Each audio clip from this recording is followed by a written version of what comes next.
Hey everyone, and welcome to Medicae's Orders. Trust us, we're doctors. Just not that kind of doctors. I'm Seth, the confused this week, and I'm joined by, in slightly different orientation, Nathan and Francois. How are you boys doing? Doing great. Doing great. We've already gone off the rails pre-show by trying to get the windows in the right spot, and we found a view that Francois really didn't like. Oh God!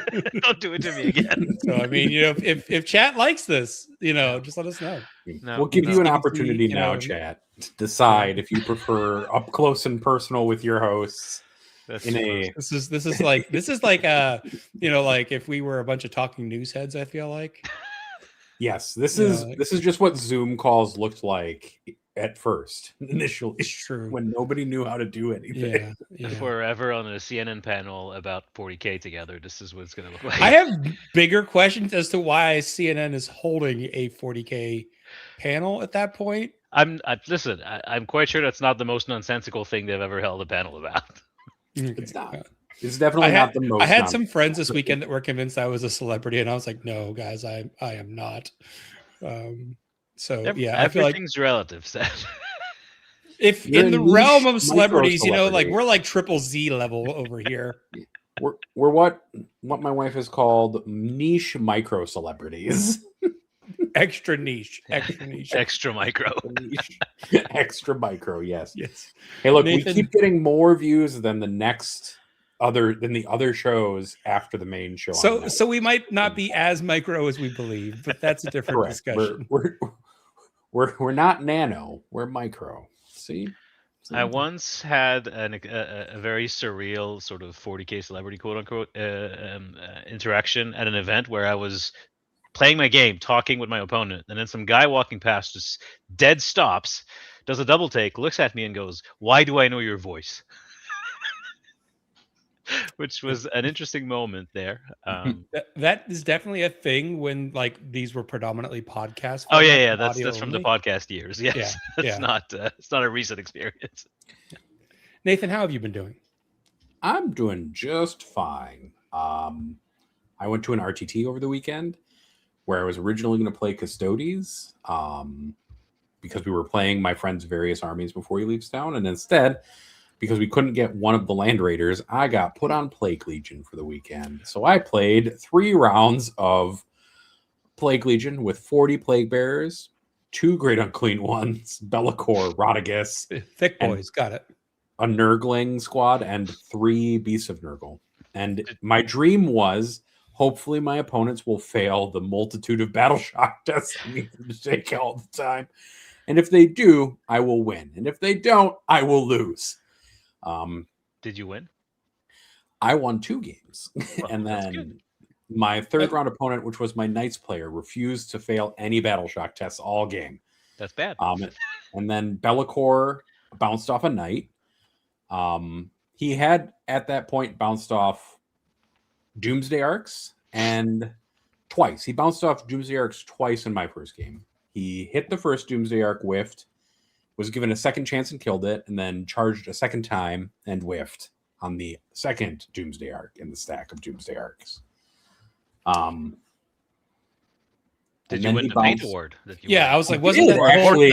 I did win the Paint Award. It was very funny, actually. I know that was the goal. So that's what I was about to ask. So it was very funny because the guy came over and he was like, "Do you want to enter your army for Paint Awards?" And I was like, "Actually, yes, I do." And then I won. And I got some store credit and a paint kit, and I was like, "This is crazy!" Yeah. And I thought that was one of the funniest things that had happened to me recently. Was I won with somebody else's army? It was very cute. I enjoyed it. But that was the point. You were trying to win with one of those guys' armies. Mm-hmm. And so we did.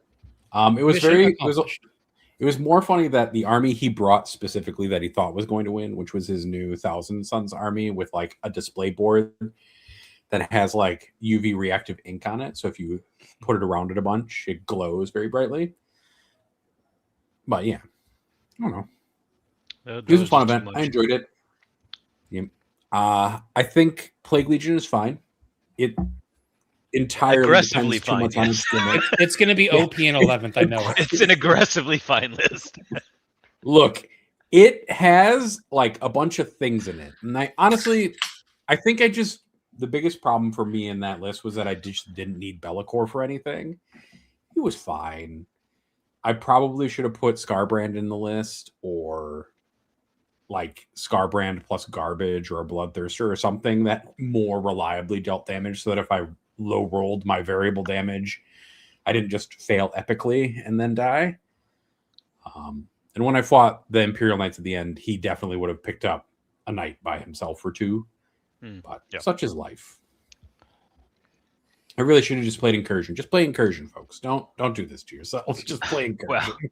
Well, for however many weeks there are left. Yeah, I was like, why are we giving 40k advice? We're literally weeks away from none of this matters. Look, Plague Legion was a great time. But the entire army was built around the fact that demons have terrible battle line infantry. Well, and they're bad. Sounds like a future 1-point detachment. It does sound like a future 1-point detachment. If you read between the lines, people are saying they're getting squatted. Now they can advance in charge. My terrible Plague Bearer squad can now advance. That actually makes them a lot faster. Look, I will say they have probably the best stratagem in the entire game, though, where it's just flat add 5 inches to your movement. Yeah. They're like, pay a CP, just go way faster, still be able to do stuff afterwards. And I was like, you know what? Suddenly my Great Unclean ones are moving 12 inches. Yep. They're quite speedy, quite fast for a CP. 2 CP, they go through walls. There's nothing else to spend CP on in that one, other than Battle Shock somebody a second time during the command phase, which is kind of funny. I did really enjoy Battle Shocking my opponent, my Thousand Sons opponent's Defiler, so that it couldn't Overwatch. So then I charged it with a Great Unclean one. And he was like, it'll be fine. And then it definitely was not fine. I once lost a Nightbringer to a Great Unclean One's melee, so randomly they sometimes decide to do things. They do a lot of damage on a fairly small pool of attacks, but they do a lot. And Rodicus killed the... Roll 5s to wound. Yeah, and then it's over. Rodicus killed the Deceiver in melee combat. Yeah. It took him 2 turns, but he did it. It's very funny when you can +1 damage yourself to damage 4, and flat 3 damage is not great for a Catan. Yeah, and I was like, the Deceiver isn't fantastic in combat either. No. Anyway. Francois, what have you been up to? Since we last recorded, so not this weekend, the one prior, was the Canhammer Team Tournament, which I went to. 28 8-man teams. Very large tournament. It was a ton of fun.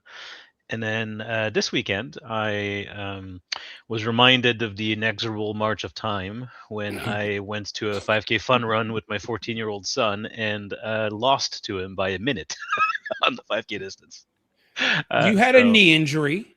You were playing injured. That's true. My runner's knee was flaring up. We're going to go with that as the excuse. But it was a really fun time. It was great to get to go and race the 5K with my son. It's also a nice little sort of health and fitness festival with little activities and stuff. Nice little 2.5K loop, which you run twice around a closed sort of event area. So also really safe, really fun, very family oriented, bunch of kids running, and I don't know, something like 500 or 600 runners across the 5 and the 10K. So not massive, but big enough so that you have a festive sort of experience there. It was really cool. It had been a long time since I had officially entered a timed 5K with a bib and a chip and official timing, and it was all very fun. And my son enjoyed it a lot too. So great day out. Good. Seth, how are you doing? What have you been up to? I have been continuing my Dungeon Crawler Carl adventures. I sent you guys a picture of my sort of half-assed Carl cosplay that I wore to a Ren Fair this weekend, which actually got a lot. Not shocked at a Ren Fair, I guess, but a lot of people recognized it far more than my wife expected, which helped really try to drive home the point that she should read the book series because she's just holding out. So I was like, I made little tokens to give away to people that recognize me as Carl. It was basically just the pink boxer shorts and a black t-shirt. That was it. I feel like I feel like showing the picture. I just want to show it. Yeah, knock yourself out. Yeah, awesome. I was gonna wear flip flops, but then it like rained for like 2 days beforehand, and like I was like, I'm gonna wear shoes. But yeah, I did have multiple people point out, they're like, "Sir, I think you forgot pants," and I was like, "That's the point." They are actual shorts. Like I do have underwear on underneath those, and they had pockets. But everyone like there was definitely a few double takes. We'll call it that. We just But need yeah. to start getting you tattoos, is what it is. We just need to There get you some was a tattoos. henna tattoo like parlor there, and I thought about getting the Desperado Club tattoo that he gets like early on, but there was absolutely Isn't it a neck tattoo? Yes, Okay, But so there you, was you thought about getting a neck tattoo. follow me So here, we're clear. Francois. Henna is temporary. Okay. I could have got away with it at work because of the joke, but I couldn't. There's no cell service at this Ren fair. Like I swear to there's a wall. Like literally, I walked. When I walked out later, as soon as I crossed the moat and left, like bing bing bing bing, the phone goes off and a billion messages. But like once you went in, there was just no cell service like at all. So I couldn't actually like look up a picture and be like, here, artist, that's what I want. So it didn't happen. But Fair. it was a good time. And then I guess I've 40K'd. I've been embarking on a display board adventure that I have dreamed about since like many moons ago when Seth found a bunch of old white dwarfs at a store in his town and was looking through them where someone to put LEDs in a bunch of like heads of different Thousand Suns. And so I'm figuring out how to put LEDs into a display board, which is new territory for me. Nice. It's fun. So hopefully it'll turn out well. What's the coolest display board you've ever seen? I'm going to derail this already, but I'm wondering because you both mentioned display boards recently, and I want to know what's the like most over the top display board you've seen. Seth, you can go first because I have to talk about Adepticon teams in a second. I know the kind of people who go to Adepticon teams. So. The best one I've seen was at, I think it was at LVO, like whatever LVO that I walked a stupid amount of miles and tried to kill myself. So like 3 or 4 of them ago. It was what it was is it was a multi-layer display board where it was like underground is like the Space Marine hangar, like all their vehicles and stuff, and then up top there's like you can see where there's like a hatch that's supposed to open up as they all raise up, but then like all the infantry's up there planning and staging, so it like it told a scene. Nice. Mine, I think, was a Sisters of Battles army, where the display board was a cathedral with stained glass windows that were lit from behind, and then there were Bluetooth speakers inside the thing that were that was like playing some sort of religious Gregorian chanting type music, and then there was smoke, I think, coming from the bottom as well. So that was really the trifecta of lighting effects, smoke effects, and music coming out of that thing. Okay, Nathan, just take us into teams. I'll just leave now. Adepticon teams is just actually nonsense for this purposes. Like 90% of it is there's a whole portion of scoring that's your theme for your team, which includes like your display board and stuff like that, and how your team, whether you wear costumes and stuff like that. And so every year there's somebody who does some kind of feat of engineering with like multiple layered things, like what Seth was talking about. One year they did somebody did demons, and the whole thing was like a flowing chalice of blood all the way through the top, and so it was like just blood pouring down the entire display board with lights and a fog machine and stuff. One year when I played in it, we went as Team Dadhammer, and we brought a fully functional grill as our display board. You reminded me of another good one. Turn it on because that feels like something. What we did is we thought about actually asking if we could use it, because we were going to be like, well, we could grill during one of the like between sessions or something like that. Instead, they told us no, so we just put a fog machine inside of it. And we had it just when you opened it to take out all the armies, they were on like little grill board things, and the fog rolled out with it. And we were all wearing our cargo shorts and our Crocs and our fanny packs and our polo shirts. Not white New Balance shoes. Some people were wearing white New Balances. It's not a universal. We did a little bit of everything. You got to hit as many stereotypes as possible. Yeah. There was a Drukhari army there that was like doing jello shots that were all themed off of combat drugs one year, in addition to all the other stuff that they were doing and things like that. In case you can't tell, Accepting Jello shots bit from of a random alcohol. person that are themed after combat, something called a combat drug, feels like out of context would be the worst possible idea you could have. Adepticon Teams is 1 part alcoholism, 1 part Warhammer 40k, 1 part team spirit, and 1 part way too much time on my hands in the garage. Yes, Sounds about right. There's a lot of drinking teams with Warhammer problems that show up there. Yes. You did remind me though of another great display board I saw once, which was I think it was a guard army because it had like a crashed like Valkyrie in the display board. But the guy, either him or his wife, I couldn't remember, was a baker. So the display board was a cake. And so they cut you slices of cake. So like the display board as the weekend went became less pretty, but it was quite tasty. Okay, that's good. That's funny. My first LVO, I went and I was playing Votan, and I was playing against somebody when termite drills were still a model you could use. Yeah. And he put shot bottles of alcohol in every single one of them. And he's like, every time you kill one, I'll give you one. And this was the first game of the first day in the morning. You were like, and no. And I killed 3 and drank along, but then I was going to kill like the 4th or 5th one. And I was like, I need to stop. And his plan worked. Yeah, I'm too old to for something like that. Last WTC, the Finns offered us some like homemade schnapps at like 9 a.m. when we played them, and the Canadians politely declined because drinking. I mean, if it had been later in the day, maybe, but 9 a.m. schnapps with the Finns, a little much. no, Yeah, I get it. we were not about that. Yeah, if you can't tell, there's a hint of alcoholism at the top end of Warhammer 40k. Just a hint, a little bit, a tiny amount, just a little. I mean, I don't drink, and it's like people, it's they're not like pressuring you. They're like, hey, you want to drink? I'm like, no. They're like, can I get you a Coke or something? I was like, yeah, sure. Like, oh no, the Finns once we said politely declined and like insist. They drank their shots though. Nobody's gonna peer pressure you into drinking, but they will ask if you want to drink. And you may get asked multiple times across the course of a day because not everybody will know that you said. Oh God. Okay, so now you've unlocked another memory. So years ago, Warzone Are you Atlanta. sure you don't drink, Seth? No, I just you have a lot of fuzzy memories for someone who doesn't drink.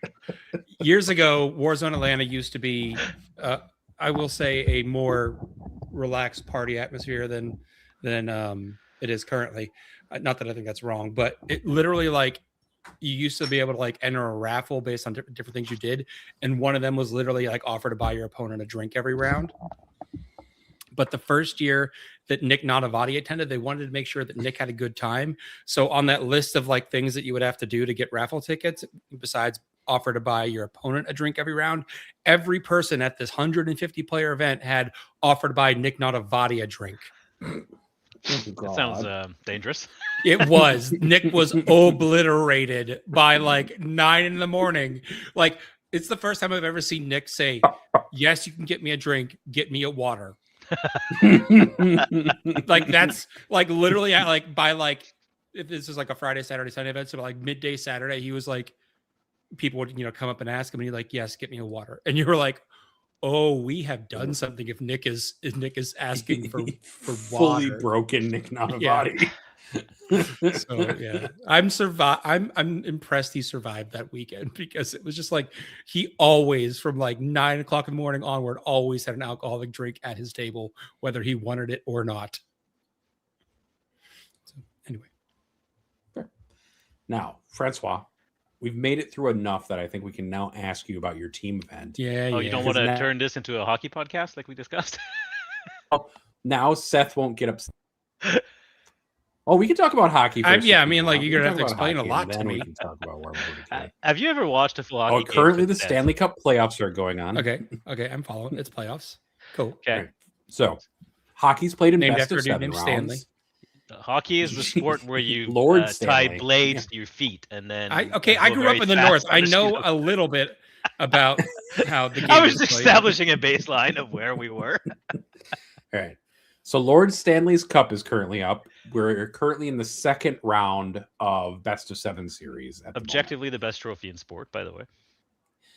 It definitely is the one that they can keep making bigger. Certainly the largest trophy in sport. Eventually, no matter what, it will be the largest one in sport. It already is. It has also disappeared multiple times across its history Well, have and you has been seen what found in hockey players garages do and with it things after like they Yeah, win it? they It's I- been at the even bottom I- of many pools. even Yes, I it's have true. seen some of those stories. I think my favorite story of the Stanley Cup trophy is that one time somebody found it in like a garage somewhere, and they were like, "Why do we have this?" There's also a display one and a real one. Mhm. There are two.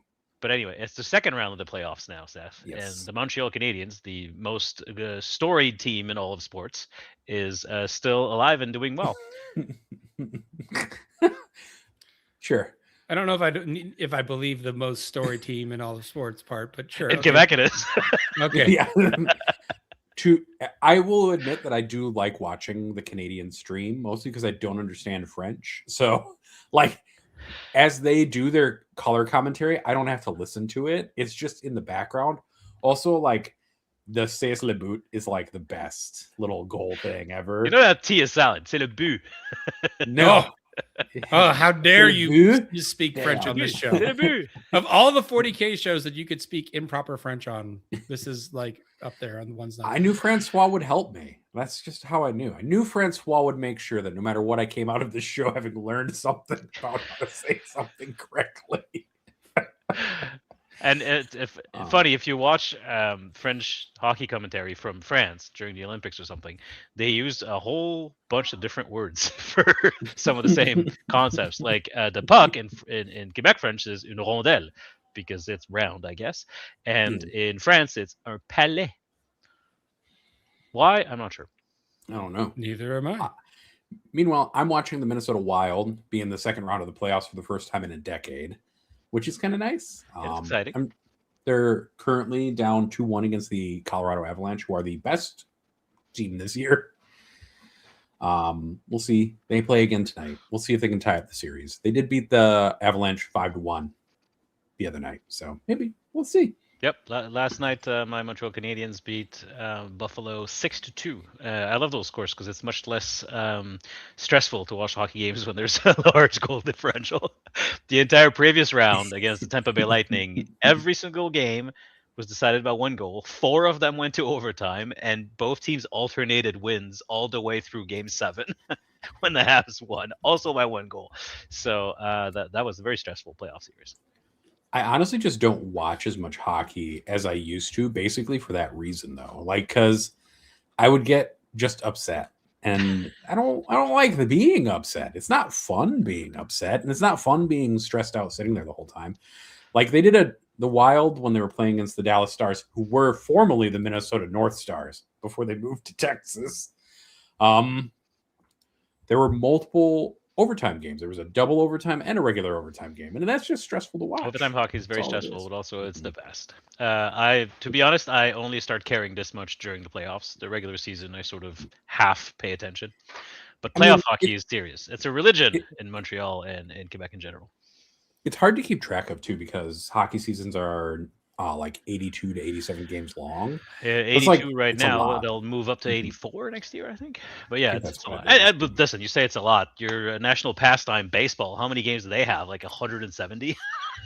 Who watches baseball? Yeah, let's be. I lived in Boston for a while. I know a lot of people. The whole national pastime thing questionable. I think if anything, the most American sport is WWE. So the ones if we're gonna pick a national pastime, it's definitely professional wrestling. It's definitely from America by Americans, and now is for everyone. Yeah, I can believe that. Yeah, like I'll watch football sometimes. Depends. Football's easy. That season's short, relatively speaking. Yeah, and like only 3 minutes worth of stuff happens per game. So exactly. Also, like baseball. Also, can be said about hockey and soccer and most sports. Got to give the commentators a job. Do we? Do they need that? Is that a thing that they need? Yes. I don't know. Fine. I guess. People get very attached to their sports. Actually, when I lived in Boston, I went to a lot of hockey game at the Bruins at the Garden, and usually when the Montreal Canadiens were playing with my Montreal Canadiens jersey, it was great. The Boston sports fan, they can get quite rowdy. If I They suddenly also disappear, it's hate because there's a the cat Montreal pulling cables Canadiens. behind my desk. Okay. Okay. The Yes, Boston that is Bruins also quite, hate Montreal. quite the rivalry. Yeah. I mean, It was more so back then, even I think back in the like 2005 to 2010 years that when was- I lived down there. I think that was also when one of the Montreal Canadian players got knocked straight into a pylon Yeah, during a game. Pacioretty. Yep. And he was out for a significant period of time afterwards. I think Yeah, that just made broke his neck. Yeah. Yeah. The fact that he came back at all is. Yeah. I watched that game live. Does he It was still play for crazy. Vegas? I know we traded him to Vegas for our current captain, Nick Suzuki. Let's find But out. I think he still plays for Vegas. But yes, Zdeno he might be Chara retired was as the well, to be Bruins that sort of drove him face first into astonishment. I remember being very, very upset about that at the time. In fact, Both groups of fans were very, very upset. I feel like I vaguely remember hearing about this recently on like a top 30 athletes that committed a crime list. Because the guy that was probably a doing the couple. Chara pitching was got never charged with assault. formally charged, but yes, that was pretty. That was No, that was the Detroit Red Wings guy. Actually, is what you're thinking about, the Detroit Red Wings guy. So he knocked over a Colorado Avalanche player and then cross-checked him in the back of the head into the ice. He did get assault charges placed against him at the time. Yeah. See, yeah. Because he also broke that guy's neck. See, I know something. Yes, Dickie, it's a hockey podcast now. Who I cares have- about 10th edition? I can I talk have about my team events, contributed. but I have We're contributed. talking to about a hockey. team event. We're talking about a team event right now. yeah, I don't know about you guys, but 10th edition is already dead to me, and technically, I'm registered to an event next weekend. I might just not go because I don't really want to play 10th anymore. I feel you. I am. Yeah. I enjoyed my weekend, but I didn't enjoy it because I was playing 10th edition Warhammer 40k. I enjoyed it because I went with like 6 of my friends to RTT, and we all just kind of went and then hung out and got lunch and then played games and kind of shot the shit all weekend. It was very ironic that I got paired into one of my friends in round 1. But the chances were also pretty high because there were like 6 of us there. There were only 21 players at the event. So, yeah, honestly, most of these local events, I go there for the dinner on Saturday night afterwards instead of the actual playing Warhammer. Fair, reasonable, understandable. But it was a team event, the last event I went to, and that always brings its own sort of set of motivation, even if you're playing a dying edition. And it's sort of my second favorite event, I guess, after WTC every year. Dickie was there, as a matter of fact. And 28 teams of 8 tied for the largest team event in the country. So lots of people, and people from all over. We had people from Vancouver. We had people from the prairies. Team Alberta was there, sending some of their guys. There were guys from Halifax, the Halifax Privateers. Is it Privateers or Privateer? The Pirates. Is it Privateer? Privateer. Anyway, the Halifax Privateers. This is one of those words that my brain just refuses to remember how to pronounce. So I'm just gonna wing it. Cool team. They have a pirate ship on their logo, on their t-shirts. I would never have assumed based off. Being named after pirates. Yeah. Their dice also have pirate ships on them, but their new order hadn't come in, so I couldn't trade for one. Aww. I'll get one eventually. Actually, funny, we played the Privateers round 1 and then drew them, while Team Alberta played Team Chimera and drew them. And then we swapped opponent with Alberta. We played Chimera, they played Privateers. We obliterated the other guy's opponents. And then we never played Team Alberta, who came in second to my team at the end of the event on tiebreakers, because the rest of the way we both won out, but there had been so many draws that with only 5 rounds and 28 teams, we couldn't ensure that everybody at the end had at least a loss. So it gets really wonky once there's a couple of your sort of top teams, the ones that are favored to win the event, start drawing early. Then the entire bracket gets thrown into absolute chaos for the entire event, which was Dickie says you're welcome, because his team played Alberta and kept them to a low enough score that we beat them by I think 9 battle points in the end. That's tight. That's very tight. Yeah, over it's 5 close. games. So over 5 games that are scored out of a total 160 points, those 9-point difference at the end it's very tight. Basically as tight as you can get a team event. So that was super fun. I was playing Emperor's Children with Defilers. Had a good time. 3, 2, Two Defilers. I think for Emperor's Children. Look at you showing restraint. Well, to be fair, I could only buy 2. If I'd had a third, maybe I would have played No, something else. don't let me compliment you. Okay, let me I know what I compliment am, Seth.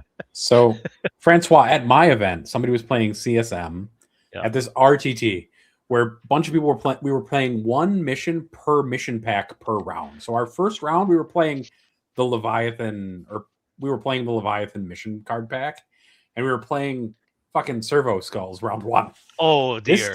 This guy to this event brought triple Defiler, double Hellbrute, Abaddon, Vashtor, and we played on GW Layout 1 all weekend. So it was just us getting.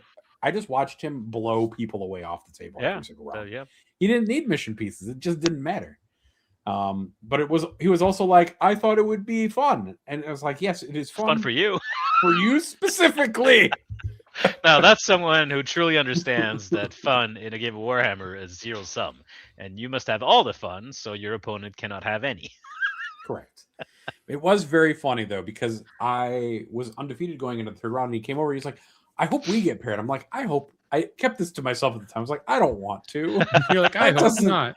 Like, you've created a castle of strength 14 shooting that just walks around. Yeah, that's not great. No. And instead, I got paired into Imperial Knights and lost anyways, but it didn't really matter.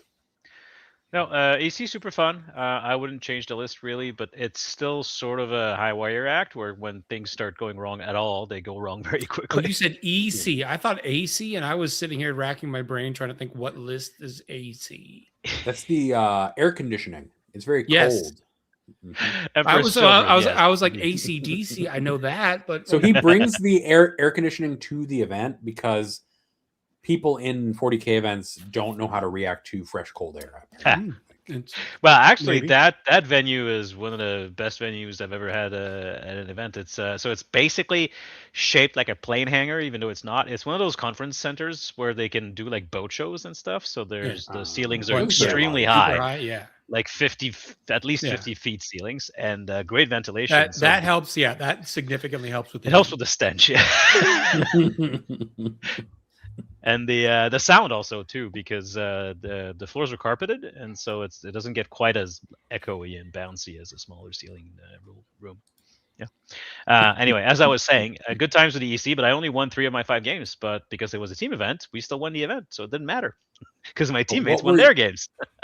How did your 2 not wins go then? Were they draws or were they So slight losses? Yeah. I What can tell you- defeated this menace? So I lost to Necrons round 1, in large part because a full defiler, a grenade, a demon prince, impact mortals, and melee failed to kill a mentor, which is That doesn't seem like any way that's supposed to work. no. I was quite sure that was going to be enough. You see, in fact, I thought the defiler would do it, but just in case, I had redundancies planned in. Used the redundancies, still did not kill it, and that was not only a big secondary and primary swing, but also made me fail my coterie, which then killed my warlord demon prince with the mortals coming at the end of the battle round. Ouch. So that was one of my losses. That was not great. I think I lost that one 5-15. So it was a significant loss. And then the next game was against Triple Land Raider Custodes, which I mean it's not a terrible matchup because you have a lot of damage 3 as EC.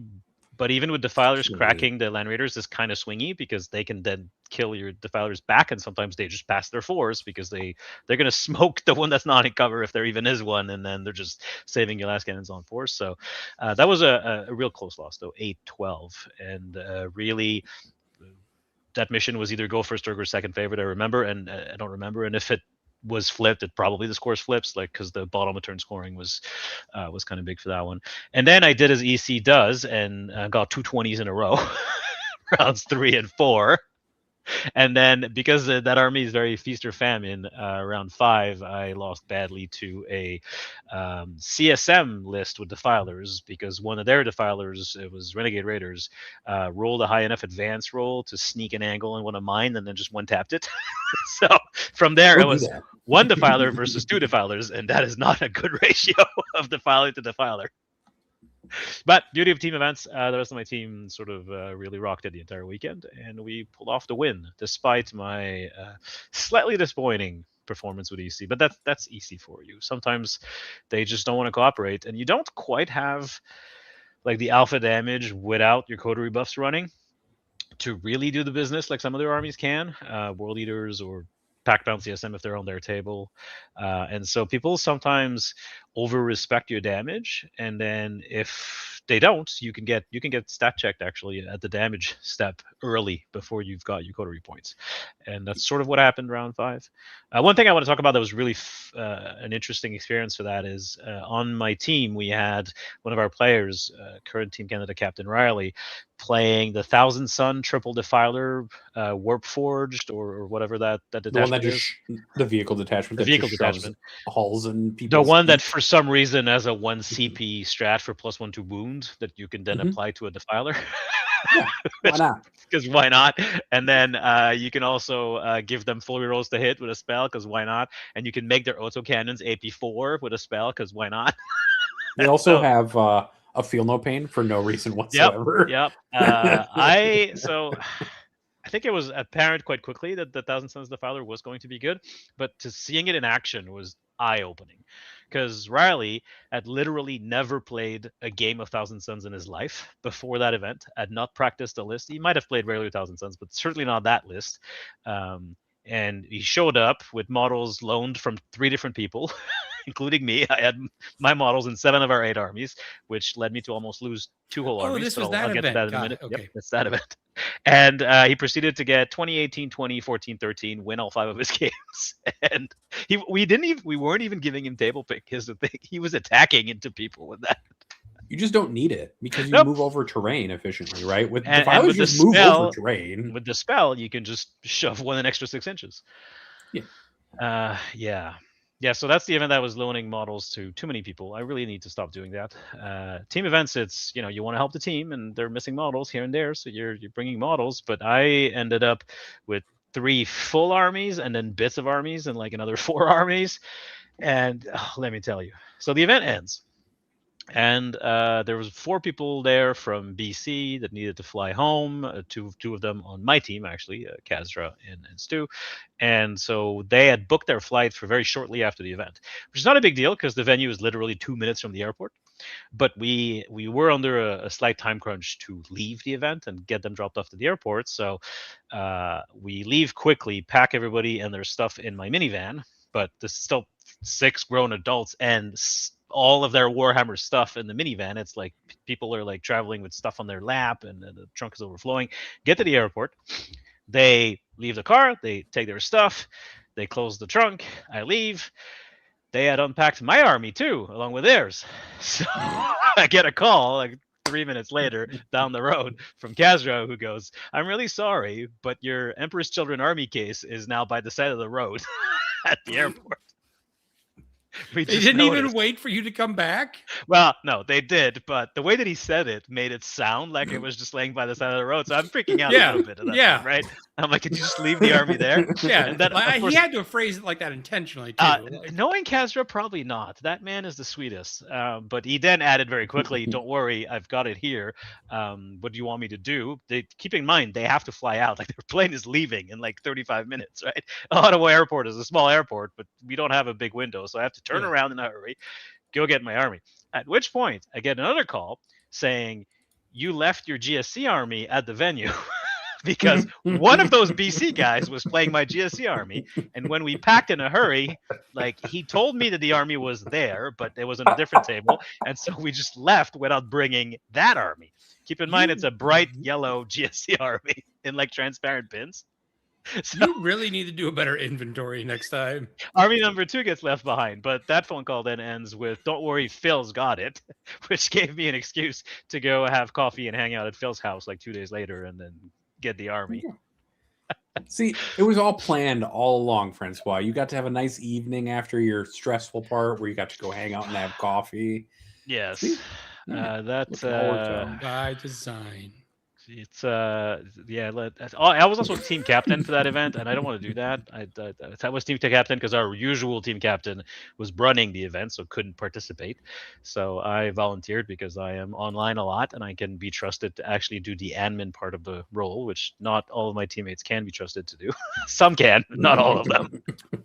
And so I foolishly volunteered to do that. And I mean, it's not a ton of work, and all my teammates are experienced Warhammer players, so there's not a lot of herding that needs to be done. But still, I had a moment when the weekend prior at a different event, one of my teammates asked if I had booked a room for him.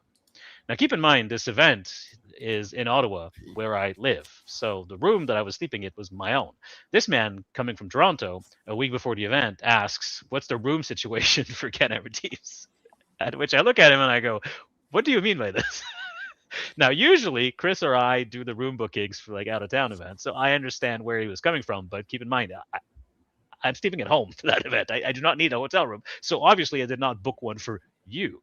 So I turn around, yell at my other teammate, Tim, and I go, "Tim, do you have accommodation stored for next weekend?" Knowing full well that he probably wouldn't, because last year he showed up in the middle of the night with no room booked and had to figure it out live. So he goes, "No, I don't." I just pointed at them both and go, "You two talk to each other. You are now roommates. Figure it out." But that is not the kind of You stuff. are now forced roommates. Find a way to That's live not together. the kind of stuff that I expect I'd have to say to grown adults who have jobs. They've been babied. They've been babied for too long, Francois. Your team captains have been babying your team players for too long. Yeah. They don't know how to survive.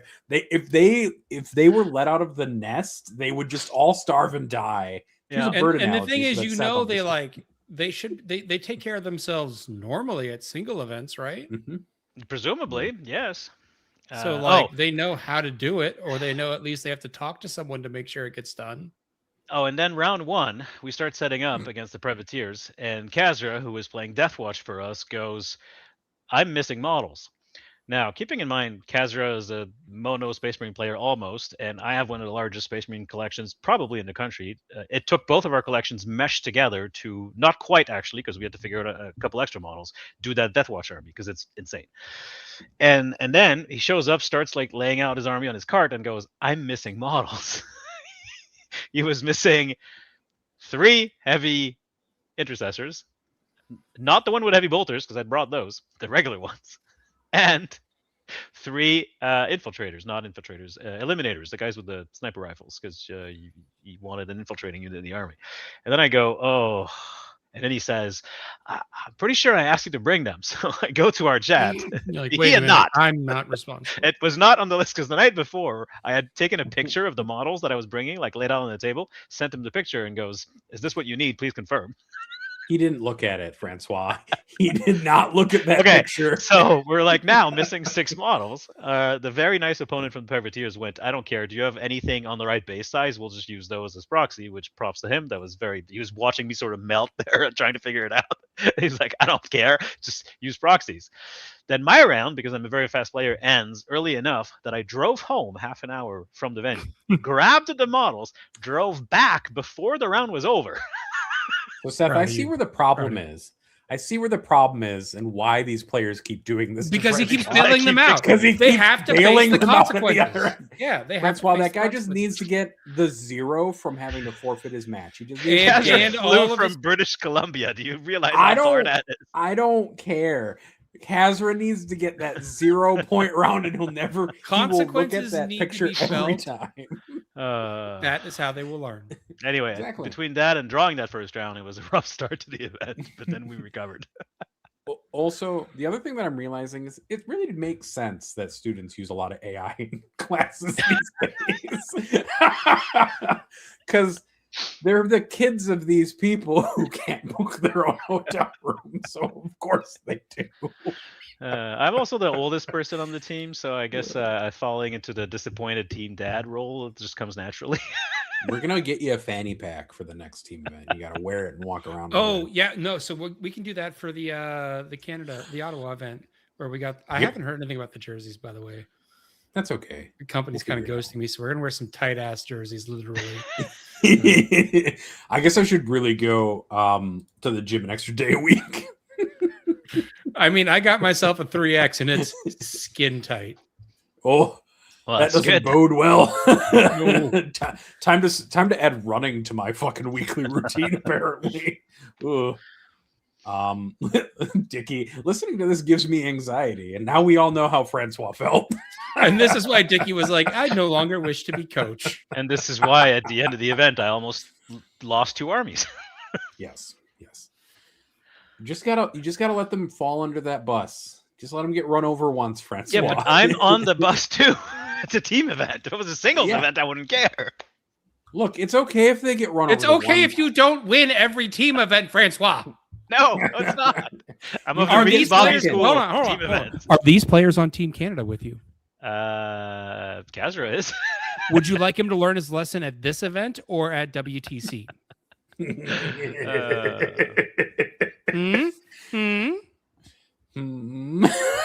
I also have a room booked for the WTC. Already, Anyway. good job. Yep. Nice. And plane ticket. Room. Nice. But I the have plane to buy ticket, my- I was afraid that the prices would just go up. Let me tell you something about my plane ticket to Ottawa. It's more expensive to fly to Ottawa than it is to Europe. Oh God. Yeah. Yeah, I'm looking at I don't know why. Edmonton next month. Still wondering if it's going to be 10th or 11th, by the way. That's criminal from GW Spark. But I'm waiting to know before I buy the plane ticket because I do not want to play 10th edition in June. I don't think And, you want to play 10 edition in April. No, I don't want to play it now. Technically, I have a Mexico scrim game scheduled for tomorrow morning, but I might ask my opponent to just do a cheeky 10-10 and move on Why'd you put that on air? My favorite. because I'm not actually going to do that, Seth.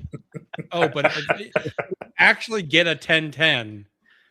We've already won. So I'm subbing in for a teammate on Team Canada who had had to have surgery for appendicitis, and B, we've already won the scrim. That's the last outstanding game. I don't care about the result of the scrim. If you get a 10-10, everyone's just going to assume you handshook on it, so you couldn't play 10th. Oh yeah, sure. I don't care. Reasonable, fair, understandable assumption, really. Oh no. All I'm going to do is that, with the knowledge, is force Francois to play a stream game with me at some point during our trip to Ottawa. Just force him to. He's going to do it. We're going to do it. I play on stream all the time. I'd love to. We can But do, not with Nathan. Because not with Nathan. I'm sure I would love to play a fair. game with Nathan. I just never have. We actually Joe, have truthfully never played each other. That's right. yeah, Despite knowing each other. so Joe is coming to stream, so I'm sure if we can figure something out. We'll con him into doing it. That's what we'll do. Wait, are we going to do like a charity stream? We could. I'm not a performing monkey though. I'm not doing weird stuff for donations. Damn it. I know where you were going with that. Chat. To be fair, Chat. of all of us who could most likely have that happen, it would be Seth who makes it happen. Yeah. Why is it me? Why do I make it happen? Because you know Joe the best. I mean, but you could just ask him. Oh, like, Dickie will be Joe's co-host for that weekend. Oh, ooh, there you go. Dickie. Mm. Dickie. Dickie's like, I'm in trouble now.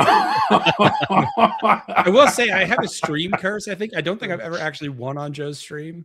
So I don't know. When I've done well at GTs, I've actually not been on stream table when I've done well at GTs. So I've never even been on a stream table before for the purposes of this kind of thing. I mean, the stream table does add. I've been on them a lot, and it does add like a significant sort of extra processing brain power necessary because you have to like keep the score in a way that you're not used to on like that tablet that Joe uses. If you've done it a few times, it's super easy. It's not hard. But if you've never done it, you have to do that. You're always rolling in the dice box in the same place, which is less efficient than just being all over the table. You have to walk around all of the cameras and the poles and all of that. So it's a little bit extra processing that you need to do that you don't normally in a game of Warhammer. And then there's the added sort of pressure and anxiety that some people get about being under the microscope, and you go, what if I like make a good faith error and then the internet brands me a cheater, right? Some people have that in the back of their heads when they're playing on stream. So I get it that some people actually do worse on stream than they would because it is a little bit of added stress. yeah, I mean, I've never felt the stress of like people judging me or anything, but like, you know, definitely like the physicality of like the table's a little bit wider because he's got the rail cams. and it's a little bit taller. Yeah, and the dice box, like, yeah, there definitely is like a little bit of like just mechanically it's different, but I've never Just felt the that. lighting being a little bit brighter, you're just out of your element, Yeah. right? It doesn't feel 100% like what you're used to.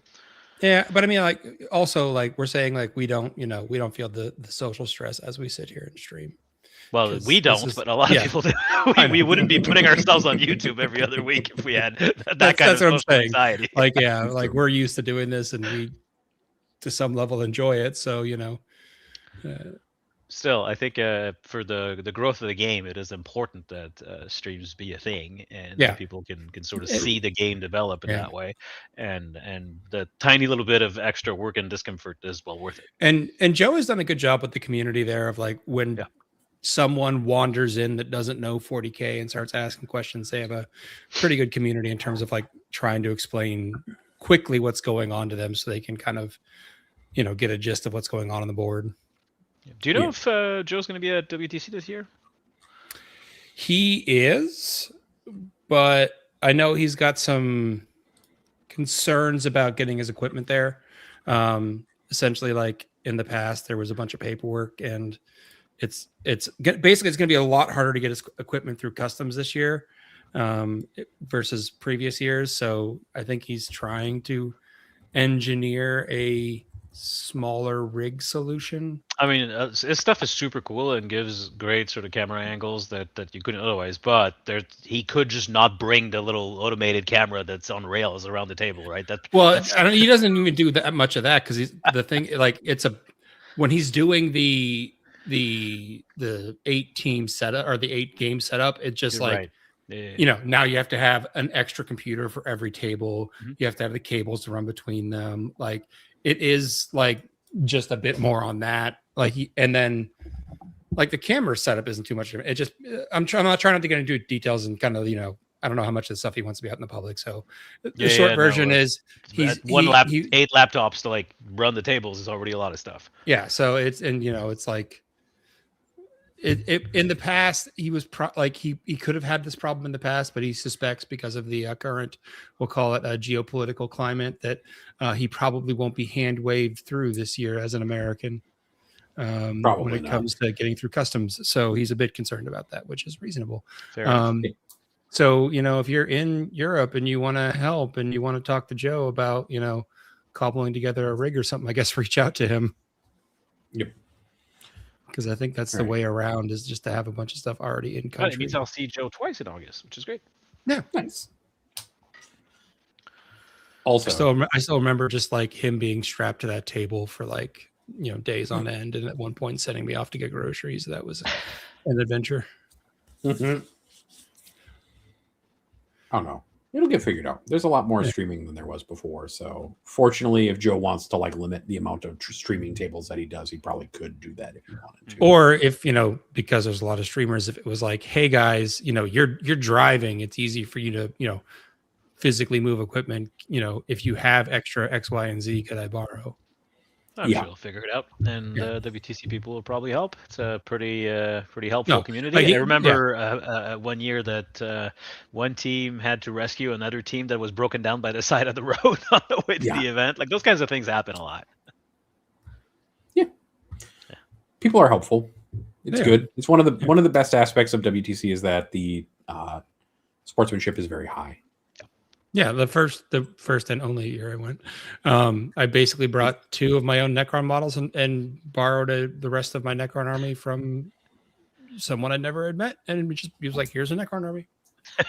I mean, my first year I borrowed a Death Watch army from one team, and the next year I borrowed sisters from Team Canada. Yep. It's there's a lot of people who do the teams don't do the War Masters because it is a lot of Warhammer. The first year I went, I did both, and that felt like too much Warhammer. And then the second year I did only the teams, and then last year I did day 1 of War Masters, dropped, and then did the team event, which felt like the right amount of Warhammer, but it's also a little expensive for just 1 day of War Masters. So I might not do it at all this year. Nathan and I also played the first day of War Masters and then dropped, and then We went on a couples thing throughout the We whole did. city We- of Mechlin. We We did. got really good chocolate for our wives. We did. We went together. We sat down. And got Mecklen's lovely. I'm glad it's chocolate. back there. Yeah. Not that Vienna was not pretty. It wasn't actually in Vienna. It was in Austria. But the drive from Vienna to the venue was amazing through the mountains. But also, it was 2 hours long. So I'm glad that I'm going to be able to land at Brussels Airport, take a 20-minute taxi, and be at the hotel. I mean, that's the nicest part of it. It's so easy, so much simpler. It was so much nicer to do. Like Mechlin was great. It was a good city. It was easy to walk around. There was tons of stuff to do. You could Yeah, just walk anywhere. So when not last year when it was in Austria, Leo, and yeah. before I found out I was going to be sitting for my board exam, because basically it was, if I'm going to sit for my board exam, I'm not going to go to WTC because I should be studying. If I didn't get to sit for my board exam, I was going to be sad and go to WTC. And so before I had made that, like, and Joe knew, like, this is when I'll find out and I'll tell you. And so when it was, I might go, my wife was like, "Oh, you said it was really fun the last year. I want to go." I was like, "This is not the same place, honey. No. This is not like you can go up on a train to Paris during the day while I'm in the hangar with all the boys. Like, not the same. Don't." Yeah, you could It's not beat the a way to train go. 4 hours a day to go back and forth to Vienna. That's something you could Yeah. do. true. I was like, this is not the year to go if I go. Unless you really like hiking in the mountains, because that was the place to do that. She would for a bit. Maybe not the entire week. Yeah. No. Yeah, you don't want to become a mountain person for a whole week. I think that feels rough for Yeah. for a lot of people. So yeah. I don't know. I'm excited that Worlds though is in Barcelona this year. That's something Yeah. fun. think I'll a lot- just That's just the go only to reason I care. Barcelona. That's the only reason I care about 10th edition right now is I'm still trying to snag myself a ticket so I can go. And my wife has already agreed that if I go, it'll be like a friends trip, and we'll invite some of our friends to come hang out and rent an Airbnb and just hang out there for like a week while I go and do nerd shit. I'm just gonna try to get like 6th place at Ottawa and somehow magically get a golden ticket by being there. I think a lot of us will have golden tickets. by then, Yeah. yes. No, but there was so just a couple weeks ago, whenever I did that TEO event, there was a long moment where we weren't sure because we had heard the tickets no longer trickled down, but we eventually got clarification from GW, and it's team tickets don't trickle down. Yep. Yeah. So this team event, Canterbury teams had up to 8 golden tickets, but because they no longer trickle down for teams, on my team out of the 8, 5 of us already had a golden ticket, so we only took 3, but that means that we can't pass the other 5 down. So that's how it works now, which makes sense. Yeah. Because places with lots of 8-man team events like Canada ended up trickling some tickets way down. Yeah. So yes. So trickle down is still live. So you're good. Also, I'm good because if the guys, if I like, if I'm trying for Barcelona and the guys above me say no thanks, it should trickle down. Yep. Because I don't think I'm gonna win Warzone Atlanta. That's why I'm working hard on this display board. I think I can make a decent run at best overall if I can get a good display board. Nice. That's what One of my good friends won best overall because he was the only person with a display board there. Oh no, Warzone Atlanta is usually like has a lot of dudes with display boards. In fact, when you were saying like what's the craziest display board you've ever seen, I almost went with one of them because there was a time where someone did a Custodes army but had all the Primarch models from 30K painted as marble statues on it. Oh, that's cool. That's rad. I like And that. expensive if they're real. Yeah, there was definitely a little bit of like I have outspent you on my display board going on there. There's a bit of subtle flex going on there. Yeah, like, damn Let's it, all talk right. about display boards for a second. No really nice display board is inexpensive. Like the ones at Adepticon for teams are like thousands of dollars. I talked to one of the people one year. He's like, yeah, I have like $5,000 of tools in my garage that I use to make this every year. And like it costs $500 to $1,000 in materials, not even counting time, right? There's like an extent of that in a display board no matter what. But you can make really nice ones without needing to do that. It's just the really crazy like diorama ones are like very expensive. I've never in my life made a display board. They're really easy to make. I have won a Best Painted award once before. Now, there's context to that, and we all know context is for cowards. But nuances for cowards. it was an Age of Sigmar event. Only 3 of the armies were painted. The one that actually was best painted won the event, so it was ineligible. And then I beat out the other one because I checked the conversion box on the rubric because I had a gray seer on a half-cut screaming bell from the screaming bell, and that counted as a conversion. So I had 1 extra box ticked than the other guy that had a painted army. But I still have that piece of paper that says I won a best painted award. Take the win, man. I love Take it. the win. Yeah. And those Skaven were okay looking. Not best painted award worthy, but small AOS tournament I've back won in like Best Painted- 2019. Yeah, I've won best painted with my orcs before, and it is definitely there is a certain amount of like quantity over quality where you're just like, I haven't painted everything. Everything's like not like non-metal metallics or something, but it's like, but I do have 100 boys with a ton of different colors on them. Well, and some armies just look very nice, well painted well. And like when I won this weekend with the Nurgle army, that was my friends, like they just looked really nice, and people love they take to contrast paint well, they take to oil paints and washes, and like they stand out really well when they're painted well. There's some armies that just look really nice when they're painted well, and orcs are one of those armies where it's like, if you've done like a good job on them, they just look so much better because people love how those models look, and they're very characterful and stuff like that, right? And some armies don't as much. Like you have to do crazy shit to make a Space Marine army look really well done. Mm-hmm. Like one of we've my talked about locals 40K too wins much. best painted all the time with his Space Marines, but every single model is converted. They're sort of the lore of his chapter is that they're sort of Death Watch adjacent, and they hunt Tyranids. So there's bits of Tyranids as armor pieces on every single model. They're all converted. They're amazing. He wins a lot of best painted with that Space Marines army. But you're right that it takes a little bit extra effort to have a particularly impressive Space Marines army. Yeah. Same thing with the Custodes army. Like if you have a really nice display board, that's one thing. But like one of my friends whose army won this best painted award is like doing a non-metallic metals Custodes army at the moment. Like that's a level that will like take something like that really far. Like, but that's like the level you have to go to. Army, yeah. You kind of have to make Custodes look really cool. You have to do something like that as well. I have won best painted myself once, but that was with elves where I'd have painted them all brass. The 3 of us are real Renaissance men. Look, when I won a GT, there were no GW Opens and like Worlds and things like that to go get golden tickets for. So like, what am I supposed to do? I've never won. I've won best overall at 2 events. I've never like won best general at an event. Until this weekend, I had not lost best. Like I had not lost at an RTT here since my very first event. Oh, I'm not counting RTTs. Yeah. I don't know. I mean, but Nathan is Seth. Nathan I am also is counting Crusade leagues.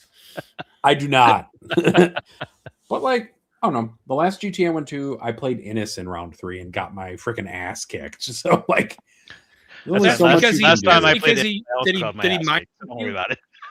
What was that? Didn't he mind trick you though? He did mind trick me. And after the game, Anthony was like, you could have won that game if you hadn't let yourself get psyopsed into the dirt.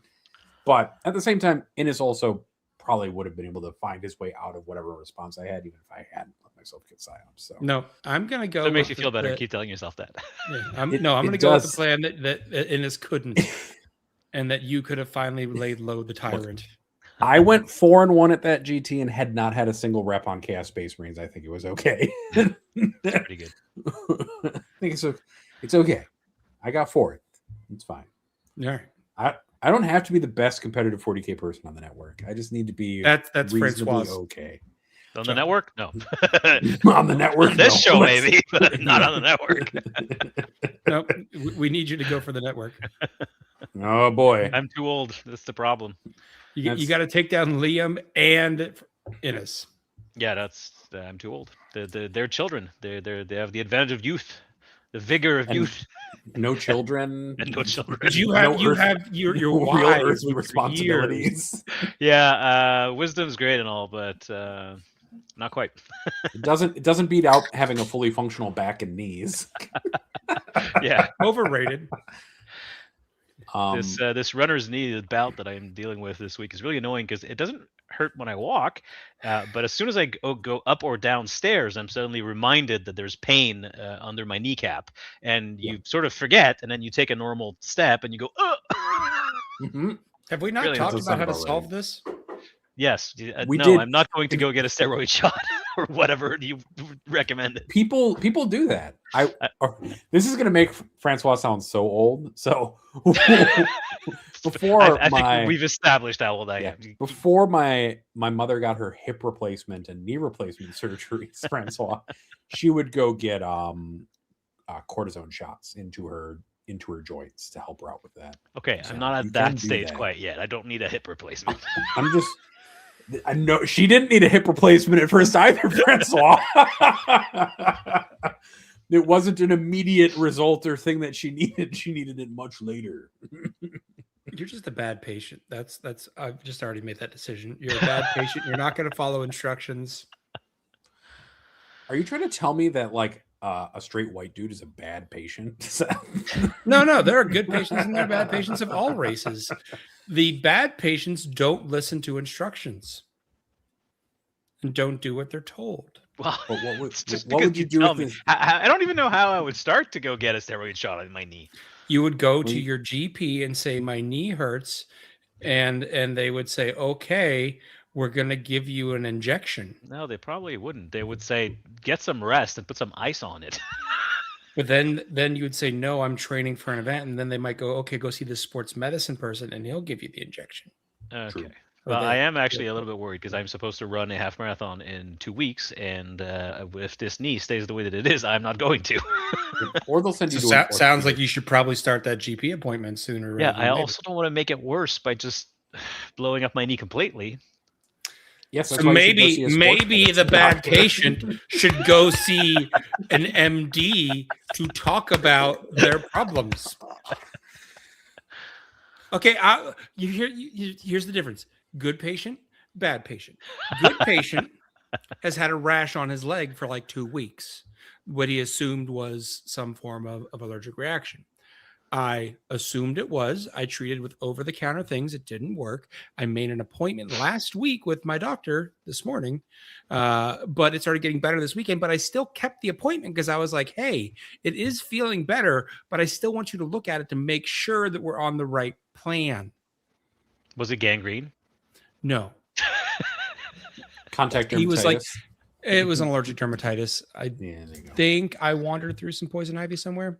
TBA. That'll happen. Anyway, he was like, yep, you are doing the right thing. You are not getting the response that you would like. I will prescribe you a stronger steroid cream. And lo and behold, my rash feels better because I went to my doctor, even though it didn't feel necessary. And he was like, no, you're right. This has been going on for 2 weeks. Here's some better meds. I like how we've decided to just intervene publicly on the internet for About Francois' my medical knee pain. needs. Same. I'm not saying you're wrong. It's runner's Seth, you are knee. The correct. treatment for it is It rest. just really infuriates me as the doctor some days when people are like, yeah, I'm not going to listen. And I'm like, then you're going to be back to me in a few weeks bitching and moaning. Oh, do you And, have vet patients that are anti-vax for their dogs? No. Because there's a lot of But- vocal anti-vaxxers for humans. Are there? I don't know why I'm thinking about this all of a sudden, but I'm wondering if these anti-vaxxers that don't want to vaccinate their children will vaccinate their pets. No, I've not run into that. Now, to be clear, I've only been back doing small animal for like 2 months. Yeah, but that's So long like enough. I to run into those might people. run into them yet, but like the most we run into is like in fact in exotics, I have a lot of people asking, are there any vaccines you recommend? And most of the exotic animals, I'm like, no, they don't make any vaccines for these things. Sorry. But the most we run into like in dog and cat is like there's like the core is like basically like for a dog, there's like 2 you really need. Like rabies and snippers, like you really need those. Those are like legally you need this rabies because otherwise bad things happen to you. And distemper parvo combo covers for all the really bad diseases your dog might get that we can't fix. And then there's some other ones based on like situationally what is your dog exposed to. So like if it's in Like- groups of other animals, it probably needs influenza, probably needs bordetella.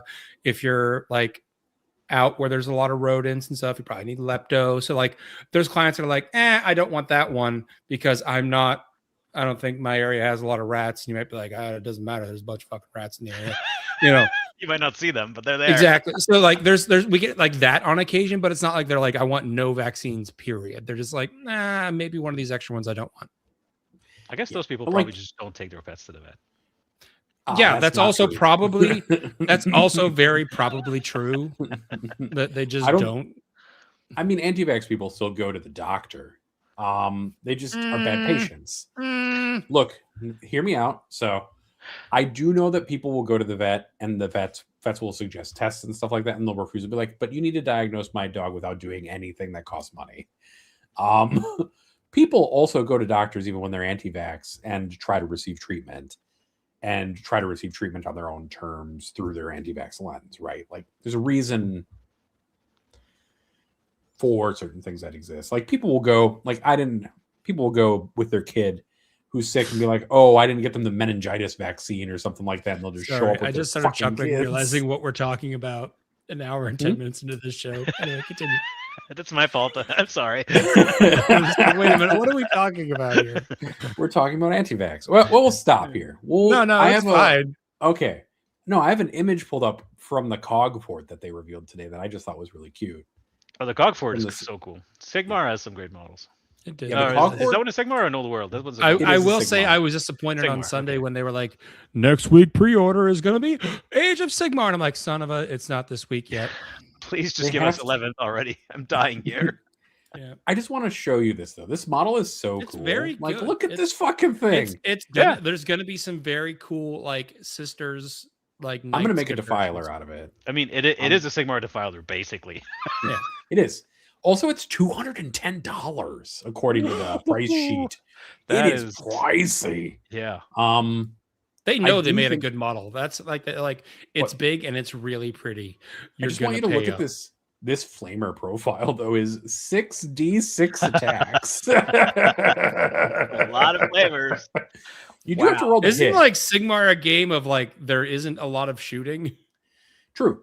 The cities of Sigmar though army specifically does have a lot of shooting. It's one of the Yeah. shooting armies in Okay.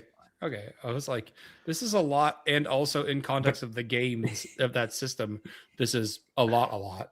It also though that one specifically has a disengage safeties thing on its like hero Very phase orky command of them. ability, where you can it has a bunch of them, but where if you do 4, you can make it go to 22 attacks on the Flame Scorcher cannon. Nice. This model by itself makes me want to play Age of Sigmar though. I won't lie. Like this model, and then it's little like freaking. Okay, so there's a TTRPG called Lancer where there's a resource called Heat where you can take damage essentially in order to like increase your abilities and Yes, stuff like that. I am aware of Mech Warrior. Continue. Battletech. And this thing just makes me think of a mech from those games, but in a fantasy setting, and I kind of love that. Like you can pay this resource to take up to 6 heat, and then if you overheat, you take damage, where you can roll 5-ups and take like a damage point per heat token you remove and stuff like that. I think that's really cool. Yep. Cool model. Yep. I'm It in the makes me process wanna of play selling the Sigmar. last of my Age of Sigmar armies because I cannot keep up with 2 games. My brain just does not have that kind of space. Well, Yeah. they're making them much more similar to each other now, based off the charge rules and stuff like that. Yeah, it does. From people who actually know Age of Sigmar, have told me that those new rules seem inspired there.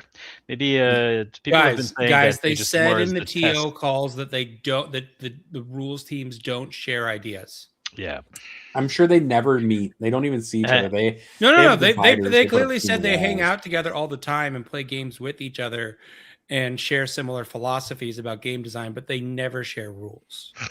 No, they never talk about rules. They don't talk about work. Yeah. Let me see if we have questions today while we're on this topic. People And usually how jump, could mind folks you. how could folks ask questions if they were interested, Nathan? All right, let's do plugs real quick. Okay, if you are still here an hour Somehow. and 15 minutes into whatever this is, I don't know what it is. We covered a lot of ground today. When I called From this hockey the to anti-vaxxing. Yeah, when and I there was called somewhere this 40K in the middle of it. when I called this the corpse starch of 40K podcast, I meant it because it's a mixture of a bunch of things melted down into a goo that you can then eat. If you enjoyed this content, though, you can. He forgot he was doing plugs in the middle of I it. did. I was like, I did. I brought myself back. If you go to patreon.com/statcheck, you can join our Patreon, which gets you into our Discord, where you can ask questions that we will then answer on air. You can also interact with us outside of this chat process and stuff like that, if that's something that you want to do. It's also a really great community, generally speaking. There's tons of top-level players in there if you want competitive advice. There's a ton of great painters in there if you want hobby advice. There's a ton of just great folks in there if you just want to talk about life. or Dungeon Crawler Carl. Or Dungeon Crawler Carl. We haven't had a Dungeon Crawler Carl conversation really. Right, new book's coming out tomorrow. Oh, no, so no, in yeah, 2 weeks, it's going to be lit. I've been saving. I got a lot for today, but Okay. In 2 weeks, we will have read the latest one. Were you saving a lot of Dungeon Crawler Carl talk for today, Seth? yeah. We basically Okay. did what I said we shouldn't do, which is we did the round circle and then we just dove into Francois for like an hour.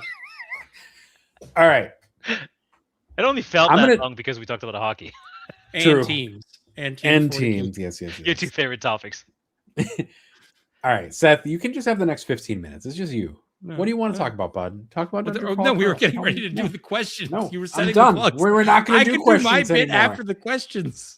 We can do questions whenever we want. We're going to do your bit first, and then we'll do questions. We're so professional. We are the most professional. In fact, we are, as I discussed pre-show, unknowingly inspired by Matt Dinneman. I was watching some interviews with him because, sorry, we're going to get into his writing technique and the recording technique for the audiobooks. Both of these are wild to me, but it was like doing an interview and someone was asking him like, hey, like most of the time book signings are kind of boring events. Like you sit there for a bit, the author reads an excerpt, you then go get your book signed. But he's like, everyone has a great time at your events. What do you guys do different?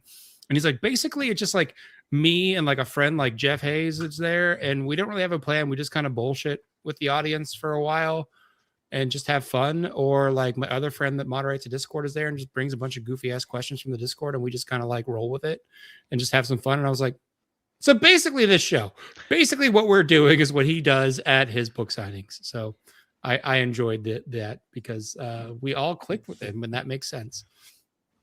All right. But I have strong opinions about how authors write, and the way that Matt writes his books hurts my brain. So as Nathan told us before, you could be on his Patreon where he publishes the books chapter by chapter. What I learned is he does not, it's not like he's written the entire book and he's just publishing a chapter. As he finishes a chapter, he publishes it to get the fans' feedback and then incorporates that into the next chapter. Yeah. Okay. So he's getting like, step-by-step feedback from the audience as to what they like and don't like. And then he lets them vote on major plot elements that he doesn't know how he's going to resolve. Such as this, again, cover your ears, children, if you haven't read the books yet. Everyone ready? Spoilers incoming. Spoiler alert. Yeah. He let them vote in the Patreon if Carl would get the Anarchist Cookbook, which is a huge plot element. Basically, the entire book series. Amazing. Incredible. And you're like, holy hell, you let them vote on that and didn't know what you were going to do with it because it turns out to be a major theme throughout the books. Like, what? You did? And he's like, yeah, like, I just let him vote on stuff. Like, he's like, I don't know how I'm going to resolve the issues. He's like, frequently, like, whenever there's a scene where like Carl like faces a new problem and he like makes a decision in a few seconds and solves it, he's like, that took me 2 or 3 days of trying to figure out how to solve it. He's like, I have to have a spreadsheet with every character with their stats and everything that's in their inventory so that I can sit there and piece together how I'm going to solve that. He's like, yeah, I don't have a plan. I've just been winging it for 8 books. There is no plan. Okay, let me sneak in my history fact for the week here. That's actually not that weird because in the 19th century, a bunch of authors used to publish their works serialized in newspapers. Jules Verne, Charles Dickens, and they would be paid sometimes by the word also. So that's why some of these novels are strangely long. And that reminded me that this whole like Patreon get a chapter at a time sort of way of writing has roots in 19th century novels. Yeah, So, like I can believe it, but it's like to me, I'm just like, so you introduce the thing, you let your Oh, fans the vote, voting on major plot points. Yeah, that is deranged. that's novel. but it's just like, yeah, you're like, how Absolutely you? insane. So basically, it just sounds like he's just playing D&D with the world. Yeah, I mean, Critical Role has made a career of it. Yeah. You can tell very entertaining stories, but while letting you be So there's, guided like- by random chance. there's a really interesting like philosophy discussion about like how writers decide how they're going to write. So when I was at a convention once, George R. R. Martin was talking about writing styles and like different kinds and ways of writing. So there are two kinds of authors in his opinion. One of them is an architect who plans everything out. Yep. And they build the house from the basement to the frame to the roof. They build everything from detailed plans. And that is how they write their books. Everything is fully fleshed out in advance. They know exactly from where they're going, how they're going, and why they're going to where they're going. And then there are authors who are gardeners, right?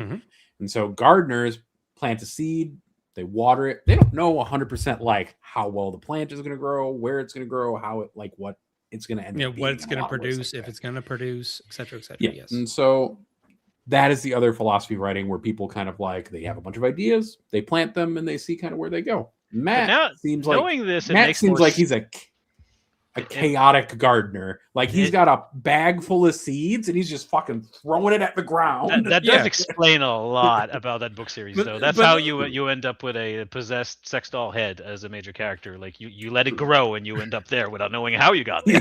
But that's the thing. Like normally, like Planted the I've demented heard sex doll that. tree seeds. Yeah, I've heard that like that description.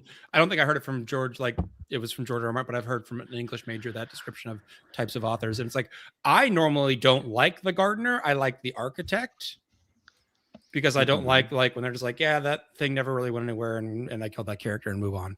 But it's like I would have bet that he had a plan. Like, nope, Maybe. But that's why he keeps doubling down on the deranged, weird stuff. Sure. Yeah. I think the other thing that's kind of interesting about him is that he definitely does seem to have kind of like an outline of where he's going though as well. Because he's like decided how many books there's going to be, whether they're going to get through all the floors and stuff like that. He's got like a generalized scheme of where he's going. Like he's made the rows that he's going to plant. Is So he has like a bit of like a structure, but he's like, I haven't figured out every conflict, every like enemy. So he gardens in a raised bed, not in the field. Yeah. Maybe. Yeah. It is a little bit of madness. Yeah. Like just a titch. Like it's a tad bit of madness. I won't lie. All right. Well, I look forward to reading the latest book tomorrow. I think it comes out tomorrow. I had to check to see if my pre-order had shipped, and it's arriving tomorrow, which is quite nice. I'm looking forward. Are you ready for the other crazy nonsense that is Jeff Hayes? So the narrator, Jeff Hayes, that does like all the audiobooks, does basically all the voices himself, which is impressive to me, the amount of range he has. But here's the part that broke me, because I was talking to someone and I was like, I actually don't want to like watch him record, because I'm like, I don't even want to know what his real voice is, because his range is, it's going to screw me up probably. When he goes to record a scene, he doesn't do like all the Carl voice at once, then all the Donut voice at once, then all the Katia. He literally just real time jumps between all of them. I mean, which is impressive. Makes sense to me, because otherwise you'd lose the rhythm. But here's the other part. He does this while live streaming, so you can watch him do it. And he's also like running the recording software himself. And if he messes up a line, he like real time stops, deletes that one word, moves the recording back, and starts and keeps going. So basically, by the time he finishes that session, it is already edited. So he is streaming while recording multiple voices simultaneously and editing all concurrently. And his the end ADHD. result of that And he's got the screen for the recording, and he's got the screen for the script, and he's got a screen for chat. That man is like Superman of ADHD. Yeah, that is an untreated man with ADHD. Like, holy shit, Jeff. Like, that is a man with purely untreated ADHD. Just and he does, to be fair, he does do some utterly prep, untreated. like, of like how I'm going to pronounce things, you know, what I'm going to do for like whenever they introduce a new character or something. He's like, I got to figure out a new accent. We Like, should ask him if it's Caiaphas Kane or Caiaphas Kane. yeah, like he has like somewhat of a plan, but he's never had a director before, like no one telling him what to do. So this is just all like him being like, I think I should do it like this way, and just ran with it. You know, it's working for him. Yeah, I mean, like, to be fair, that is probably like the most efficient way to do that. Of like, I just sit down for a few Seth hours broke. and then I'm done. What? Oh, Seth Did I broke. break? No, didn't You break. did. I think you broke, Nathan, because Seth's Oh, been did I fine for me break? the entire Yeah, time. Yeah. I'm Interesting. Only Seth froze. Weird. Is it- and looped for me. Is it You're fine better now? now? Okay. Yeah, you're fine. But yeah, it's like when you think about it, that is like the most efficient way to record. Like you're like, okay, I figured out the voices, any weird pronunciations in advance. Cool, I'm ready to perform. I just perform it all at once, record it and edit it all at once at the same time, and then I'm done. But you're like, man, that's a different level of brain power. I mean, that's how I recorded my COVID era lectures, but different thing. I don't do voices in those. Yeah, you I was don't about do to ask if voices. you did voices. Yeah, I was like, one, you probably didn't do voices. Two, it wasn't. Was it I'm live? tempted to do a Kennedy impression every time I talk about him, but so far I have resisted. Can you? And you can can go just watch all those live streams, by the way. You can go like he has it on his like website. You can go find them all and just like watch previous streams where he's like recording scenes, and you're just like, That's pretty crazy. yeah. now? my I brain- want Francois to do voices for his history students. though. I want Jeff Hayes to do voices for Francois' lectures. You're not wrong. I would love to see what Jeff Hayes thinks about various figures of American history. What voice would he use for Thomas Jefferson, do you think? Exactly. See, that's a good question. I don't know. Or Andrew Jackson? You should send him an email, Seth, and suggest that he and Francois collaborate for a single lecture on one I of want these to topics. see a take of new on voices. Andrew Jackson and Look, Theodore look. Roosevelt. If they usually go to Dragon Con. I'm going to go to Dragon Con this year. If my backup plan is because I ran into some people. Lots of people recognize Carl at the Ren Fair, and Ren Fair was near Atlanta, and that's where Dragon Con is. So there was a lot of people that were like, "Are you going to Dragon Con?" And apparently obviously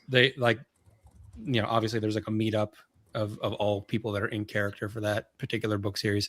And apparently Jeff Hayes and Matt Dinneman attend the meetup. So, and they go every year. So my backup plan is if I can't get this Alphonse Elric armor thing to work because physics, Carl seems to be like a real easy pivot for me. Because I'm like, ooh, these shorts were nice and breathable. And then I wear a black shirt and I can get a light cloak. And then I just print a gauntlet and some knee pads. And like, Cats. What? You gotta You wear have some lots of cats. toe Bring one rings. of them. No, my wife said she'd be donut. She would just get a tiara and glasses and Okay. cat ears and donut. You gotta wear toe rings though, Seth, and walk around barefoot. Well, no, I would no, because the solution, I've seen other people do this. The solution is you get pink Crocs because you can't be barefoot, particularly like walking around the streets of downtown Atlanta in August. I mean, no, that you can't, but you shouldn't. Yeah, you shouldn't. And then you just get because he starts the book series in pink Crocs and loses them almost immediately, but it is a solution for footwear. There you go. Then you just need the jacket with the patches, and you're good to go. Yeah, see, I could do it. Anyway, that's the backup I plan. believe in you. But if I end up in a situation where I'm meeting Jeff Hayes at Dragon Con, I will express to him the need for him to narrate some lectures for my French Canadian friend. I'm sure he's going to be very confused. Look, for all you guys know, they're Warhammer nerds and they're watching right now. That would be very funny. I would think that would be the funniest fucking thing. I did decide to, because of the wildness of the Patreon, because it's not that I particularly wanted to read the chapters in advance, but I was like, oh, there's voting and shit. Okay, I got to get on this. So I did join the Patreon, which then like joined you in the Discord, which solves my like, hey, I want to try to play the RPG and do it online with some folks. So if you guys aren't interested, I can play there. But immediately someone named Matt Dinneman DM'd me. It was not that Matt Dinneman. I was like, there's no, I literally responded with, there's no way that's that Matt Dinneman. And then they never responded again. And I was like, yeah, figured. Mm-hmm. We never found out if we had questions. Nathan, do we have questions? Oh yeah. We have one. One. We have a couple in YouTube chat that I'll pull up as well. The one from the Discord, which if you join the Patreon, you can ask questions in that thread. We'll make sure to answer them on air, is from Joshi. And he asks, what model have you enjoyed building the least, but enjoyed playing the most? Ooh. For me, it's easy. It's the Incarn. That model is terrible to assemble. Good, it is the worst model to assemble, but it was great fun to teleport it around and then murder people with it. That was awesome. It's a great play experience. Not for my opponents, but for me personally. It's an old one, but I'm gonna pick from a couple editions ago when I played a Fire Raptor in Iron Hands, and that kit is absolute hell to assemble. It requires pinning and elastic bands and a lot of swearing. Well, but all of the flat pieces are never flat. Oh, no, they're all warped completely. Yeah. But the play experience was very fun because that thing is a lot of shots. Yep. I'll say the Void Dragon, because I've built some really annoying models and painted them, but it's mostly for friends, so I haven't played with them. So like things I've played with, probably the Void Dragon. It's not he even is annoying because of the little electrical bits. The little Yeah. electrical bits are kind of a pain in the ass. But have you assembled Tomb Blades before? Those are definitely the worst Necro models to assemble. Yeah, but they're not the I've most heard- fun to play with. Okay, fair enough. I've heard Unless, bad things like about that's unless the you're dichotomy. playing Cryptek Conclave and you hand someone 26 mortal wounds. But that was the dichotomy, because I thought of them, but I was like, they're like cheap little scoring things that go around. Fair They enough. weren't Fair like- enough. Yeah. You know, it's like the Void Dragon in a vehicle matchup. You're like, I am God. The only other thing I've heard that is bad from the Necron line, well, arcs, but also the Nightbringer, apparently the new Nightbringer models is annoying to thought it was assemble. pretty It easy wasn't to- too bad. You do have to be careful because there's a lot of like long spindly bits, but I felt like it came together fairly okay. The Yes. Defilers, by the way, a joy to assemble. Great They kit. to go. assemble. I was waiting I was like, man, that model went together great. Yeah. You can also friction fit like 90% of its weapons. Yep. It's perfect. Like you don't need to magnetize it that aggressively to get it set up. You can magnetize every option. I've seen people do Yes. it, but if you're just interested in the range option anyways, you can friction fit the fronts to the weapons and then magnetize the chest cannon. You're Yeah, and done. if I ever want the flail, I super glued mine. I'll stick it in the freezer for half an hour and then snap it off. Exactly. Easy peasy. All right. And then there was a couple questions in chat. No, there was another one in the show question thread, I thought, about It's just the one. Kane novel. I read the wrong question thread. I thought you did. I wasn't going to say that part out I loud. did. I was just there's really another directing one. to You the could other have question. just said that. I mean, that's I went fine. to That was still a good question, even if we stole It the was. Angel's Thunder for tomorrow. That's fine. Tom has. They're not are the recording tomorrow Kane- anyway. Probably they all hate 40K. That's not true. Are the Kane novels the romantasy equivalent for 40K books? I don't know that Kane books are romantasy. No, I don't think they are. Mm. They're They definitely on are. the sillier side, less serious side of 40K books, which is what I like about them. Yeah. I don't think that there's any 40K. I mean, there is the fiction that romance like between serious fiction. him and the Inquisitor. It is very funny. But it to is sort of see- alluded to more than anything. But like, else. is there any other romance you can think of in a 40K novel besides? There like, there's actually quite a bit. well, shut up! I don't honestly. want to hear about them. Sorry, I don't want to hear about any of your examples of this Yeah. thing I just said doesn't exist. I am the anti-vaxxer of 40K lore. Seth rejects your reality and replaces his own. Exactly.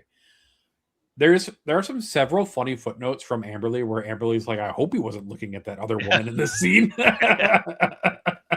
See, yeah, It is like a little romanticy, I suppose. It's in that it's like definitely Amberly's perspective is in it, and like you can see it in it if you read like the footnotes, and like it's her perspective on like what he is. And if you're not like. reading the footnotes in these books, what are you doing? That's why they're good. Yeah, you should be reading the footnotes. The footnotes are The best part. half of Are why I core- continued reading these core books. to the experience. Yes, they are core to the experience. But like, I don't know. I don't I'm think interested to see how they romantic- do them in the audiobooks. I wonder. I don't know. We were haven't- wondering haven't about that listened to one a few shows ago, and someone in chat, I believe, said that you hear the voice of the Inquisitor when they do the footnotes. Ah, yes, that's Well, what they I'm did. looking They- forward to it. That's what they said. Whenever I Um, finish all of the Dungeon Crawler Card books. I'm in book 7 right now. There's only a couple more books left. And one of them comes out tomorrow. Yep. We're the next episode is definitely just going to be us talking about Now Unhinged, the latest most Dungeon recent Crawler book. Yeah, book, Unhinged, the most recent because we book still is. won't have 11th edition, so we'll need something to True. talk Yeah. about. If the Montreal Canadiens are still in the playoffs, I'll talk about that too. We can Mm. talk If they're about more not, hockey. if they're facts. not, I'm going to stop caring about hockey. Completely, we give up. Just Probably. He's gonna burn. forever. He's gonna forever, burn. never to care again. He's gonna burn his Canadiens jerseys outside. I mean, they haven't won anything in over 30 years, Francois. What are you expecting? I mean, I'm old enough to have seen 2 cups, which is a lot more than I can say for the Toronto Maple Leafs. That's a low fucking blow to the Toronto Maple Leafs.